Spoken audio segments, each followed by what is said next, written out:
Hello friends, very good afternoon. చూద్దాం ఇంత Jurassic park చూడండి. ఫ్యామిలీని పెట్టుకొని మహానుభావుడు ఎట్లా రిస్క్ తీసుకుంటున్నాడు పిల్లలని. కానీ అవసరమా అండి ఈ రిస్క్?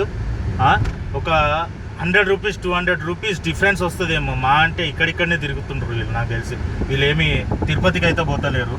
ఆ అమ్మాయి ముందు కూర్చోబెట్టిండు, కూతురు అనుకుంటా, మధ్యలో ఒక కూతురు. ఆమె ఏంది అండి ఇది ఎంత తప్పు తెలుసా? వీళ్ళు ఇండైరెక్ట్గా వీళ్ళు కూడా దొంగలే అండి. అంటే తప్పుగా అర్థం చేసుకోకండి, నా భావన అర్థం చేసుకోండి. ఎంత రిస్క్ అండి ఇది. ఒకలాగా చూడండి, చూడండి ఎంత రిస్క్ చూడండి.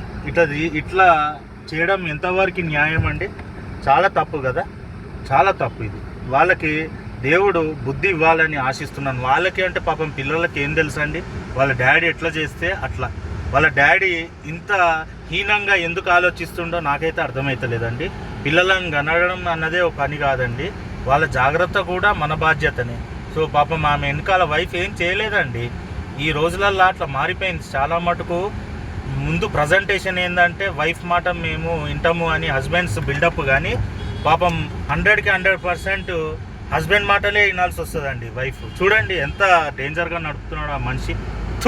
నాకు ఇట్లాంటి వాళ్ళని చూస్తే చిరాకండి. నాకు మనుషులంటే చాలా ఇష్టం, కానీ పిల్లల దగ్గర ఇట్లా ప్రవర్తిస్తున్న వాళ్ళంటే నాకు చాలా అసహ్యం అండి. సో మారాలి, మనుషులు మంచికి మారాలి, వాళ్ళ ఫ్యామిలీని జాగ్రత్తగా చూసుకోవాలని ఆశిస్తూ ఇట్లు మీ శంకర్ నారాయణ. ఉంటానండి.